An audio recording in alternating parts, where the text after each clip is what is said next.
বাজারে কিন্তু এখন কাঁচা আমের ছড়াছড়ি। এই সময় যদি একটু আমের আচার করে রাখা যায় তাহলে কিন্তু মন্দ হয় না।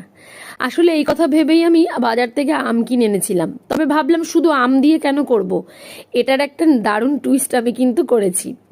মানে যাতে মুড়ি দিয়েও খেতে ভালো লাগে, আবার ভাত দিয়েও ভালো লাগে।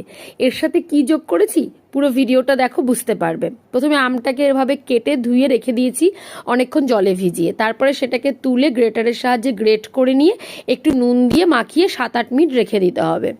এবার একটি শুকনো তাওয়ার মধ্যে শুকনো লঙ্কা নিয়েছিলাম, আমি কালো সর্ষে দিয়েছি, আমি মৌরি আর সামান্য একটুখানি দিয়েছিলাম মেথি।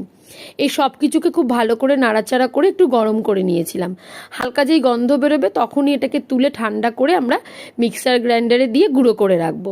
এবারে ওই যে বলেছিলাম মুড়ি বা ভাতের সাথে জমার জন্য এইখানে আমি রসুন ব্যবহার করেছি।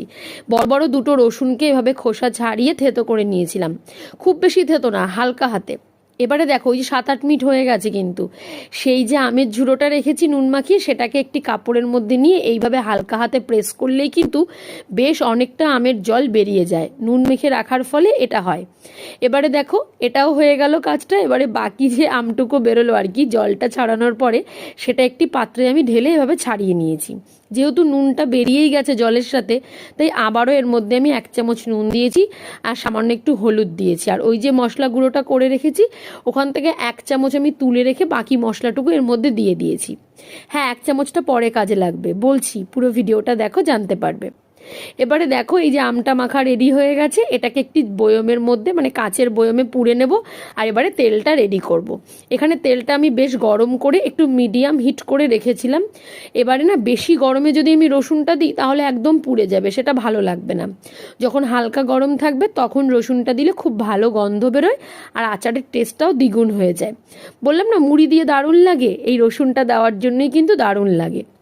আর ভাত দিয়ে তো আছেই। কিছুটা কাঁচা লঙ্কা কুচিও আমি এখানে দিয়ে দিয়েছি, আর ভালো রঙের জন্য দিয়েছিলাম হলুদ। এখানে আমি কোনো কাশ্মীরি লঙ্কার গুঁড়ো ঠুড়ো ব্যবহার করিনি। আর তারপরে ওই যে 1 চামচ মশলা রেখেছিলাম সেটা দিয়ে খুব ভালো করে তেলটাকে নাড়াচাড়া করে নিয়েছি। খানিকক্ষণ বাদে যখন তেলটা ঠান্ডা হয়ে যাবে ওই বয়মের মধ্যে পুড়ে দিলেই কিন্তু রেডি হয়ে যাবে। এটা কোনো রোদে ঠোদে দেওয়ার ঝামেলা নেই। এইভাবে তোমরা অন্তত 1 বছর রেখে দিতে পারো, কোনো চাপ নেই। শুধু দেখতে হবে যেন তেলটা ভরপুর থাকে, মানে আমটা যেন তেলের মধ্যেই ডুবে থাকে। দেখো কি সুন্দর লাগছে দেখতে। সত্যি বলতে খেতে কিন্তু দারুণ হয়েছে। এটা আমি করেছি 4-5 দিন হয়ে গেছে। আজকে খেয়েই তারপরে কিন্তু ভিডিওটা আমি পোস্ট করছি। আর তোমাদের আমার রান্না কেমন লাগে অবশ্যই কিন্তু কমেন্ট করে জানিও। টাটা, আজকের রেসিপি এই পর্যন্তই।